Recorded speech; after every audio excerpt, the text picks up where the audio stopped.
தமிழகத்தின் பல்வேறு பகுதிகளில் கனமழை கொட்டி தீர்த்தது. மதுரை, ராஜபாளையம் மற்றும் சுற்றுவட்டார பகுதிகளில் 1 மணி நேரத்திற்கு மேலாக கனமழை பெய்தது. ராஜபாளையத்தில் கடந்த சில வாரங்களாக வெப்பத்தின் தாக்கம் அதிகம் இருந்தது. இந்நிலையில் நேற்று மாலை 1 மணி நேரத்திற்கு மேலாக பலத்த மழை பெய்தது. இதனால் வெப்பத்தின் தாக்கம் குறைந்து குளிர்ச்சி நிலவியது.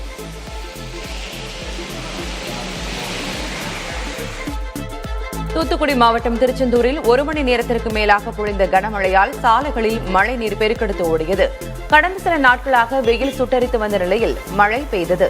பலத்த மழையால் சிவன் கோயிலுக்குள் மழைநீர் தேங்கியதால் பக்தர்கள் அவதியடைந்தனர். தூத்துக்குடி மாவட்டம் கோவில்பட்டி மற்றும் அதன் சுற்றுவட்டார பகுதிகளில் தொடர்ந்து 2வது நாளாக மழை பெய்தது. கழுகுமலை, நாலாட்டின்புதூர், திட்டங்குளம் உள்ளிட்ட பல பகுதிகளிலும் மாலை நேரத்தில் சுமார் அரை மணி நேரத்திற்கு மேல் பெய்த மழையால் விவசாயிகள் மகிழ்ச்சியடைந்தனர். செங்கம் மற்றும் ஜவ்வாதுமலை சுற்றுவட்டார பகுதிகளில் பெய்த கனமழை காரணமாக செய்யாற்றில் வெள்ளப்பெருக்கு ஏற்பட்டு அதன் 2 கரைகளையும் தொட்டவாறு வெள்ளம் ஆர்ப்பரித்து ஓடியது. இதனால் அனைத்து தரப்பு விவசாயிகளும் பொதுமக்களும் மகிழ்ச்சியடைந்தனர். சேலம் மாவட்டம் எடப்பாடி, சங்ககிரி பகுதிகளில் பெய்த கனமழையால் மக்கள் மகிழ்ச்சியடைந்தனர். சில நாட்களாக வெயிலின் தாக்கம் அதிகரித்திருந்த நிலையில் திடீரென கருமேகங்கள் சூழ்ந்து சூறைக்காற்றுடன் கூடிய கனமழை பெய்தது. சுமார் 2 மணி நேரத்திற்கு மேலாக பெய்த மழையால் சாலைகளில் மழைநீர் பெருக்கெடுத்து ஓடியது. பலத்த காற்று காரணமாக மின்சாரம் துண்டிக்கப்பட்டதால் பொதுமக்கள் அவதிக்குள்ளாகினர்.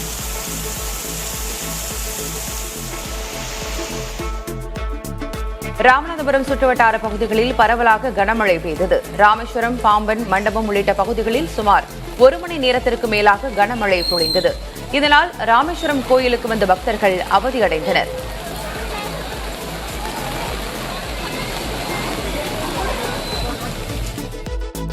தமிழ்நாட்டில் இன்று 12 மாவட்டங்களுக்கு கனமழை எச்சரிக்கை விடுக்கப்பட்டுள்ளது. தமிழக பகுதிகளுக்கு மேல் வளிமண்டல கீழடுக்கு சுழற்சி நிலவுவதாக வானிலை ஆய்வு மையம் கூறியுள்ளது.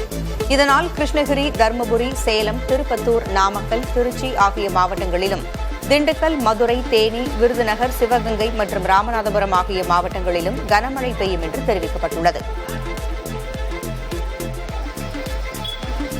பீகாரில் பெய்து வரும் கனமழையால் பாட்னாவில் மிதாப்பூர் மேம்பாலத்தின் கீழ் உள்ள சாலையில் பெரிய பள்ளம் ஏற்பட்டது. இந்த விபத்தில் யாருக்கும் காயம் ஏற்படவில்லை என்றாலும் போக்குவரத்து பாதிக்கப்பட்டுள்ளது. இதனால் சரிந்த சாலையை சீரமைக்கும் பணியில் மீட்புக் குழுக்கள் தீவிரமாக ஈடுபட்டுள்ளன. மேலும் சசாராம் நகரில் உள்ள தெருக்கள் வெள்ளத்தில் மூழ்கி போக்குவரத்து துண்டிக்கப்பட்டுள்ளது. குறிப்பாக வீடுகள், மருத்துவமனைகள், சிறை வளாகம் என அனைத்தும் வெள்ளத்தால் சூழப்பட்டன. சிறுவர்கள் ஆபத்தை உணராமல் வெள்ளத்தில் விளையாடும் காட்சிகள் வெளியாகியுள்ளன. உத்தரப்பிரதேசத்தின் வாரணாசி நகரத்தில் கடந்த 135 ஆண்டுகளில் இல்லாத அளவு கனமழை பொழிந்துள்ளது. தொடர்ந்து பொழிந்த கனமழையால் நகரம் முழுவதும் தண்ணீர் தேங்கி சாலைகள் வெள்ளத்தில் மூழ்கின. பல்வேறு மாவட்டங்களில் போக்குவரத்து கடுமையாக பாதிக்கப்பட்டது. பள்ளிகள், கடைகள் மற்றும் பொது சேவைகள் பல இடங்களில் முடங்கியுள்ளன.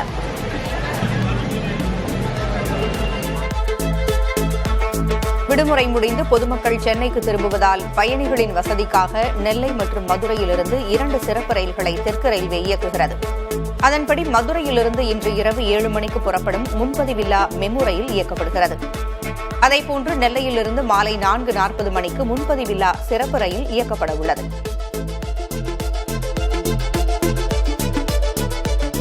தமிழ்நாட்டை நாசப்படுத்த நினைக்கும் கூட்டத்தை வேரடி மண்ணோடும் வீழ்த்த வேண்டும் என முதலமைச்சர் மு.க.ஸ்டாலின் பேசியுள்ளார். செங்கல்பட்டில் திராவிடர் கழகத்தின் சார்பில் நடைபெற்ற சுயமரியாதை இயக்க 100 நிறைவு விழாவில் பேசிய அவர் அதிமுக குறித்தும் அதன் பொதுச் செயலர் பழனிசாமி குறித்தும் காட்டமாக விமர்சித்தார். தமிழ்நாட்டை மட்டுமல்ல, இந்திய நாட்டையே 100 ஆண்டுகளுக்கு பின்னோக்கி இழுத்துச் செல்ல முயற்சி நடைபெற்று வருவதாக முதல்வர் ஸ்டாலின் குற்றம் சாட்டியுள்ளார். செங்கல்பட்டில் நடைபெற்ற சுயமரியாதை இயக்கத்தின் 100 நிறைவு விழாவில் பேசிய அவர் திராவிட மாடல் என அடிக்கடி கூற காரணம் என்ன என்பதையும் குறிப்பிட்டார். திருச்சியில் உருவாக்கி வரும் பெரியார் உலகிற்கு தமது 1 மாத ஊதியத்தை வழங்குவதாக முதலமைச்சர் ஸ்டாலின் தெரிவித்திருக்கிறார். செங்கல்பட்டில் நடைபெற்ற சுயமரியாதை இயக்க 100 நிறைவு விழாவில் பேசிய அவர் திமுக எம்பி, எம்எல்ஏக்களின் ஊதியத்தையும் சேர்த்து 1.5 கோடி ரூபாய் வழங்கப்படும் என அறிவித்தார். கரூர் துயரச் சம்பவத்தை முதல்வர் ஸ்டாலின் நிதானத்துடன் கையாள்வதாக அமமுக பொதுச் செயலர் தினகரன் தெரிவித்துள்ளார். முதல்வரின் அறிக்கையில் பொறுப்புணர்வை தெரிவதாக குறிப்பிட்ட அவர், விஜயை பழிவாங்க வேண்டுமென்ற எண்ணம் அவருக்கு இருப்பது போல் தெரியவில்லை என்றும் கூறினார். கரூர் துயரச் சம்பவத்தில் விஜய் தவறாக வழிநடத்தப்படுகிறாரோ எனவும் தினகரன் சந்தேகம் தெரிவித்துள்ளார். கரூர் துயர சம்பவத்தில் அதிமுக பொதுச் செயலர் பழனிசாமி தரம் தாழ்ந்த அரசியல் செய்வதாக அமமுக பொதுச் செயலர் டிடிவி தினகரன் விமர்சித்திருக்கிறார். 41 நபர்கள் உயிரிழந்த நிலையில் பழனிசாமி கூட்டணி பேசுவதாகவும் சாடியுள்ளார். பழனிசாமியை தவிர அதிமுகவில் உள்ள யாரை வேண்டுமானாலும் முதல்வர் வேட்பாளராக ஏற்றுக்கொள்ள தயார் எனவும் டிசம்பரில் கூட்டணி குறித்து அறிவிப்பதாகவும் தினகரன் கூறினார். அதிமுக பொதுச் செயலர் பழனிசாமியின் 5ஆம் கட்ட சுற்றுப்பயண திட்டத்தில் திருத்தம் செய்யப்பட்டுள்ளது. அதன்படி நாமக்கல் மாவட்டத்தில் பழனிசாமியின் சுற்றுப்பயணம் மாற்றி அமைக்கப்பட்டுள்ளது. அதன்படி வரும் 8ஆம் தேதி திருச்செங்கோடு மற்றும் குமாரபாளையத்திலும் 9ஆம் தேதி நாமக்கல் மற்றும் பரமத்தி வேலூர் பகுதிகளிலும் பழனிசாமி பரப்புரை மேற்கொள்வார் என்று தெரிவிக்கப்பட்டுள்ளது. பழனிசாமிதான் பொதுச் செயலர் என முன்னாள் அமைச்சர் வேலுமணி பேசியிருப்பது செங்கோட்டையனுக்கு எதிரானதாக கருதப்படுகிறது. ஈரோடு மாவட்டம் பவானிசாகர் சட்டமன்ற தொகுதி அதிமுக நிர்வாகிகள் கூட்டம் சத்தியமங்கலத்தில் நடைபெற்றது. இதில் பேசிய வேலுமணி, கட்சிதான் முக்கியம் எனவும் பழனிசாமிதான் கட்சியின் பொதுச் செயலர் எனவும் பேசினார். செங்கோட்டையனின் மாவட்டமான ஈரோட்டில் வேலுமணி இவ்வாறு பேசியுள்ளது முக்கியத்துவம் பெற்றுள்ளது.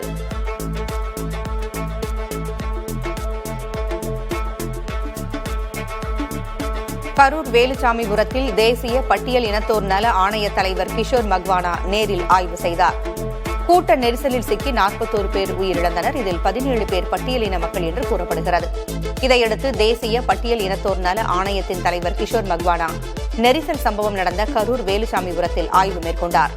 அவரிடம் மாவட்ட ஆட்சியர் தங்கவேல், எஸ்பி ஜோஸ் தங்கையா ஆகியோர் கூட்ட நெரிசல் சம்பவம் குறித்து விளக்கினர். கரூர் துயர சம்பவம் தொடர்பான வழக்கில் அவதூறான கருத்துக்களை பரப்பியதாக கைது செய்யப்பட்ட யூடியூபர் மாரிதாஸ் விசாரணைக்கு பிறகு விடுவிக்கப்பட்டார். கரூர் கூட்ட நெரிசலில் 41 நபர்கள் இறந்த விவகாரம் குறித்து நீதிமன்றம் அமைத்த சிறப்பு புலனாய்வு குழு மற்றும் அதன் விசாரணைகளை அவர் நாடகம் என குறிப்பிட்டார். இது நீதிமன்றத்தின் மீதான நம்பிக்கையை சீர்குலைக்கும் வகையில் இருந்ததால் அவர் மீது நடவடிக்கை எடுக்கப்பட்டது. கரூர் துயரத்தில் ஆதாரங்கள் இருந்து தவிர்க்க முடியாமல் இருந்தால் சட்டம் தன் கடமையை செய்யும் என அமைச்சர் துரைமுருகன் தெரிவித்துள்ளார். வேலூரில் செய்தியாளர்களிடம் பேசிய அவர், விஜய் கைது செய்யப்படுவாரா என்ற கேள்விக்கு இவ்வாறு பதிலளித்தார். திமுக அரசு யாரையும் தேவையின்றி கைது செய்யாது என்றும் துரைமுருகன் தெரிவித்தார். எந்த நேரத்தில் தேர்தல் வந்தாலும் திமுக ஒரு இடத்தில் கூட டெபாசிட் வாங்குமா என தெரியாது என பாஜக மாநில தலைவர் நயினார் நாகேந்திரன் விமர்சித்திருக்கிறார். சென்னையில் செய்தியாளர்களிடம் பேசிய அவர், 2011இல் மிகப்பெரிய கூட்டணியை வைத்திருந்த திமுக என்ன ஆனது என்று கேள்வி எழுப்பினார். திமுக உருவாக்கி வைத்துள்ள கூட்டணி மாயை 2026இல் முறியடிக்கப்படும் எனவும் நயினார் நாகேந்திரன் தெரிவித்தார். கால்நடை மாநாடு, மரங்களின் மாநாட்டை தொடர்ந்து கடல் மாநாடு நடத்துவதற்காக நாம் தமிழர் கட்சியின் தலைமை ஒருங்கிணைப்பாளர் சீமான் படகில் சென்று பார்வையிட்டார். தூத்துக்குடி மாவட்டம் திருச்செந்தூர் அருகே உள்ள அமளி நகரில் மீனவர்களுடன் படகில் கடலுக்கு சென்ற சீமான் தூண்டில் போட்டு மீன்களை பிடித்தார். தொடர்ந்து மாநாடு தொடர்பாக மீனவர்கள் மற்றும் கட்சியினருடன் இணைந்து ஆலோசனை மேற்கொண்டார். உடல்நலக்குறைவு காரணமாக மதிமுக பொதுச் செயலர் வைகோ மருத்துவமனையில் அனுமதிக்கப்பட்டுள்ளார். சளி மற்றும் இருமல் தொற்று காரணமாக சென்னை அப்போலோ மருத்துவமனையில் அனுமதிக்கப்பட்டிருக்கும் நிலையில் ஒரு சில நாட்களில் அவர் வீடு திரும்புவார் என மருத்துவமனை வட்டாரங்கள் தெரிவிக்கின்றன. சென்னையில் தங்கம் மற்றும் வெள்ளியின் விலை உயர்ந்துள்ளது. அதன்படி 22 கேரட் ஆபரண தங்கம் கிராமிற்கு 50 ரூபாய் விலை உயர்ந்து 10,950 ரூபாய்க்கும், ஒரு சவரன் 400 ரூபாய் விலை அதிகரித்து 87,600 ரூபாய்க்கும் விற்கப்படுகிறது. வெள்ளி இதுவரை இல்லாத அளவாக கிராமிற்கு 3 ரூபாய் விலை உயர்ந்து 165 ரூபாய்க்கும், 1 கிலோ 3000 ரூபாய் விலை அதிகரித்து 1,65,000 ரூபாய்க்கும் விற்கப்படுகிறது. நகை கடன் விதிமுறைகளில் மாற்றம் செய்து ரிசர்வ் வங்கி அறிவிப்பு வெளியிட்டுள்ளது. இதன்படி 2026ஆம் ஆண்டு ஏப்ரல் 1ஆம் தேதி முதல் நகை கடன் வரம்பு 3 அடுக்குகளாக பிரிக்கப்பட உள்ளன.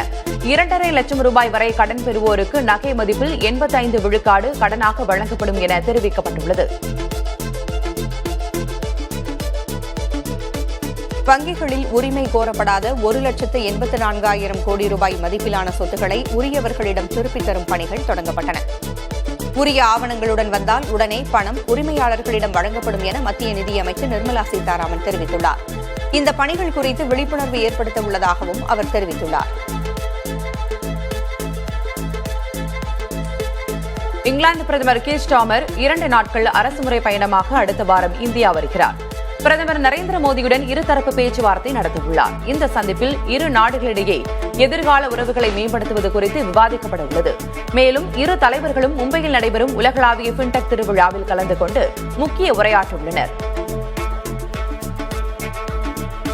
பாகிஸ்தானுக்கு போர் விமான என்ஜின்களை ரஷ்யா வழங்குவது பிரதமர் மோடியின் ராஜதந்திரத்திற்கு கிடைத்த தோல்வி என காங்கிரஸ் பொதுச் செயலர் ஜெயராம் ரமேஷ் விமர்சித்துள்ளார்.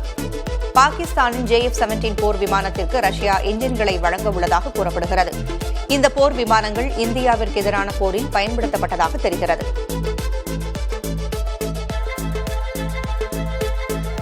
குஜராத் மாநில பாஜக தலைவராக பிற்படுத்தப்பட்ட சமூகத்தைச் சேர்ந்த ஜெகதீஷ் விஸ்வகர்மா நியமிக்கப்பட்டிருக்கிறார். 52 வயதான இவர் அம்மாநில கூட்டுறவு அமைச்சராக பதவி வகித்து வருகிறார். பாஜக மாநில தலைவருக்கான தேர்தலில் ஜெகதீஷ் விஸ்வகர்மா மட்டுமே மனு தாக்கல் செய்த நிலையில் அவர் போட்டியின்றி தேர்வு செய்யப்பட்டிருக்கிறார். பீகாரில் பேரவைத் தேர்தல் நடைபெறவுள்ள நிலையில் அரசு ஊழியர்கள் மற்றும் ஓய்வூதியதாரர்களுக்கு அகவிலைப்படி உயர்வு உள்ளிட்ட பல்வேறு அறிவிப்புகளை மாநில அரசு வெளியிட்டுள்ளது. முதல்வர் நிதிஷ்குமார் தலைமையில் நடைபெற்ற பீகார் அமைச்சரவைக் கூட்டத்தில் இதற்கான ஒப்புதல் அளிக்கப்பட்டது.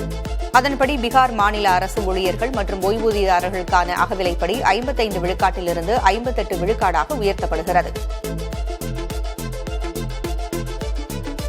பீகார் சட்டப்பேரவைத் தேர்தலை முன்னிட்டு மாநிலம் முழுவதும் 25 லட்சம் பெண்களுக்கு மொத்தம் 2,500 கோடி ரூபாய் நிதி உதவியை முதலமைச்சர் நிதிஷ்குமார் வழங்கினார். முதலமைச்சர் மகளிர் வேலைவாய்ப்பு திட்டத்தின் கீழ் ஒவ்வொரு பெண்ணுக்கும் 10,000 ரூபாய் வீதம் நேரடியாக வங்கிக் கணக்கில் செலுத்தப்பட்டது. இந்த திட்டத்தின் கீழ் பெண்கள் தங்களுக்கான சிறிய தொழில் அல்லது வருமான வாய்ப்புகளை தொடங்க முடியும் என்று நிதிஷ்குமார் தெரிவித்தார். ஆந்திர முதல்வர் சந்திரபாபு நாயுடு, துணை முதல்வர் பவன் கல்யாண் மற்றும் அமைச்சர் நாரா லோகேஷ் ஆகியோர் உண்டவல்லியிலிருந்து ஆட்டோவில் விஜயவாடா சிங் நகருக்கு புறப்பட்டு அனைவரையும் ஆச்சரியப்படுத்தினர். மாநில அரசு அறிவித்துள்ள புதிய நலத்திட்டமான ஆட்டோ டிரைவர் சேவலோ திட்டத்தை தொடக்கி வைக்க உள்ளனர்.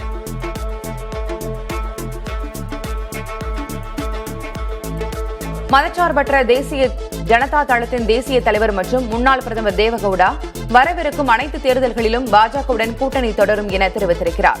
கிரேட்டர் பெங்களூரு மாவட்ட, தாலுகா, அடுத்த சட்டசபை மற்றும் மக்களவை தேர்தல்களிலும் பாஜக JDS கூட்டணி நீடிக்கும் என்றும் பிரதமர் மோடியுடன் எங்கள் உறவில் மாற்றமில்லை எனவும் அவர் கூறினார். தான் சிறையில் இருந்தபோது பகவத்கீதையை 5-6 முறை படித்ததாக ஆம் ஆத்மி ஒருங்கிணைப்பாளர் அரவிந்த் கெஜ்ரிவால் தெரிவித்துள்ளார். கோவாவில் நடந்த பொதுக்கூட்டம் ஒன்றில் உரையாற்றிய அவர், எந்த பலனையும் அங்கீகாரத்தையும் எதிர்பார்க்காமல் மக்களுக்கு சேவை புரிய வேண்டும் என்பதையே பகவத்கீதை எடுத்துக் கூறுவதாக தெரிவித்தார். காசோலையை டெபாசிட் செய்த சில மணி நேரங்களிலேயே வாடிக்கையாளர்களின் கணக்கில் பணம் வரவு வைக்கும் நடைமுறை அமலுக்கு வந்திருக்கிறது. காசோலையை விரைவாக கிளியரிங் செய்வதற்கான புதிய விதிமுறையை ரிசர்வ் வங்கி வெளியிட்டிருக்கிறது. அதன்படி வங்கிகளில் காசோலையை டெபாசிட் செய்த 3 மணி நேரத்திற்குள் வாடிக்கையாளர்களின் கணக்கில் வரவு வைக்க வங்கிகளுக்கு உத்தரவிடப்பட்டிருக்கிறது. அமெரிக்காவின் டெக்சாஸ் மாகாணத்தில் துப்பாக்கிச்சூடு சம்பவத்தில் ஹைதராபாத்தைச் சேர்ந்த இளைஞர் சந்திரசேகர் உயிரிழந்தார். பல் அறுவை சிகிச்சை துறையில் முதுகலை படிப்பு பயின்று வந்த சந்திரசேகர் தனது செலவுகளுக்காக பெட்ரோல் பங்கில் பகுதி நேர வேலை செய்து வந்துள்ளார். இவர் இரவில் பணியில் இருந்தபோது மர்ம நபர் ஒருவர் நடத்திய துப்பாக்கிச்சூட்டில் உயிரிழந்தார். இஸ்ரேல் ஹமாஸ் இடையே அடுத்த சில நாட்களில் பிணை கைதிகளை விடுவிப்பதற்கான ஒப்பந்தம் இறுதியாகும் என்று இஸ்ரேல் பிரதமர் நெதன்யாகு நம்பிக்கை தெரிவித்துள்ளார். இதுகுறித்து பேசிய அவர், ஒப்பந்தம் இறுதிக்கட்டத்தில் இருப்பதாகவும் விரைவில் நல்ல செய்தி வரும் என்றும் தெரிவித்தார்.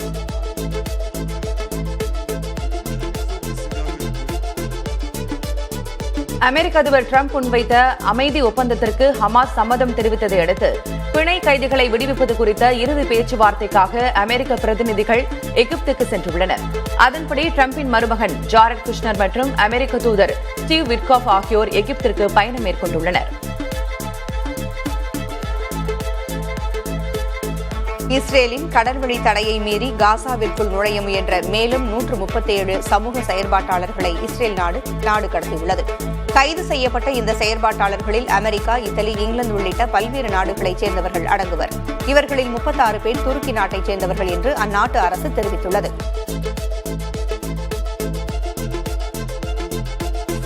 ஜப்பானில் ஆளும் லிபரல் டெமோக்ராட்டிக் கட்சியின் புதிய தலைவராக 64 வயதான முன்னாள் பொருளாதார பாதுகாப்பு அமைச்சர் சானே தகைச்சி தேர்ந்தெடுக்கப்பட்டுள்ளார். டோக்கியோவில் நடைபெற்ற கட்சித் தேர்தலில் தன்னை எதிர்த்து போட்டியிட்ட முன்னாள் பிரதமர் ஜுனிசிரோ கொய்சுமியின் மகனும் விவசாயத்துறை அமைச்சருமான ஜின்சிரோ கொய்சுமியை தோற்கடித்து வெற்றி பெற்றிருக்கிறார். அசாம் இசைக்கலைஞர் ஜூபின் காக் விஷம் கொடுத்து கொல்லப்பட்டதாக அவரது இசைக்குழுவின் உறுப்பினர் சேகர் ஜோதி கோஸ்வாமி வாக்குமூலம் அளித்துள்ளது தெரியவந்திருக்கிறது. ஜூபின் கார்க் மரணம் தொடர்பாக சேகர் ஜோதி கோஸ்வாமி கைது செய்யப்பட்டிருக்கும் நிலையில் அவரது கைது குறிப்பு ஆங்கில ஊடகங்களுக்கு கிடைத்திருக்கிறது. மேற்கிந்திய தீவுகளுக்கு எதிரான முதல் டெஸ்ட் போட்டியில் இந்தியா இன்னிங்ஸ் வெற்றி பெற்றுள்ளது. இப்போட்டியில் முதலில் பேட்டிங் செய்த மேற்கிந்திய தீவுகள் அணி முதல் இன்னிங்ஸில் 162 ரன்களுக்கு ஆட்டமிழந்தது. தொடர்ந்து களமிறங்கிய இந்தியா 448 ரன்கள் எடுத்து டிக்ளேர் செய்தது. இந்திய வீரர்கள் KL ராகுல், துருவ் ஜுரேல், ஜடேஜா ஆகியோர் சதமடித்து அசத்தினர். தொடர்ந்து இரண்டாவது இன்னிங்ஸை விளையாடிய மேற்கிந்திய தீவுகள் 146 ரன்களுக்கு சுருண்டது. இதன் மூலம் இன்னிங்ஸ் மற்றும் 140 ரன்கள் வித்தியாசத்தில் இந்தியா வென்றது. ஆஸ்திரேலிய அணியுடனான ஒருநாள் கிரிக்கெட் தொடருக்கான இந்திய அணி அறிவிக்கப்பட்டிருக்கிறது. இதில் சுப்மன் கில்லுக்கு கேப்டன் பொறுப்பு வழங்கப்பட்டுள்ளது. அணிக்கு தலைமை வகித்து வந்த ரோஹித் சர்மா கேப்டன் பொறுப்பிலிருந்து நீக்கப்பட்டிருக்கிறார். 2027ஆம் ஆண்டு நடைபெறவுள்ள உலகக்கோப்பையை கருத்தில் கொண்டு BCCI இந்த கடினமான முடிவை எடுத்துள்ளதாக கருதப்படுகிறது. நடிகர் ரஜினிகாந்த் இமயமலைக்கு ஆன்மீக பயணத்தை மேற்கொண்டுள்ளார். ரிஷிகேஷ் ஆசிரமத்தில் அவர் இருக்கும் புகைப்படங்கள் சமூக வலைதளங்களில் வைரலாகி வருகின்றன. இந்த ஒரு வார கால பயணத்தில் பத்ரிநாத் கோயிலுக்கும் பாபா குகைக்கும் அவர் செல்ல இருப்பதாக கூறப்படுகிறது. ஆண்டுக்கு ஒரு முறையாவது இமயமலைக்கு செல்வதை ரஜினிகாந்த் வழக்கமாக வைத்திருக்கிறார். சினிமா பற்றி எதுவுமே தெரியாமல் நண்பர்களுடன் சேர்ந்து தான் கண்ட கனவுகளை எண்ணி வியப்பதாக நடிகர் மோகன்லால் தெரிவித்தார். இந்தியாவின் மிக உயரிய விருதான தாதா சாஹேப் பால்கே விருது பெற்ற மலையாள நடிகர் மோகன்லாலுக்கு கேரள அரசு திருவனந்தபுரத்தில் பாராட்டு விழா நடத்தியது. அந்த விழாவில் பேசிய நடிகர் மோகன்லால் தான் பிறந்த மண்ணில் தனக்கு பாராட்டு விழா நடத்துவதை எண்ணி நெகிழ்ச்சி அடைவதாக தெரிவித்தார்.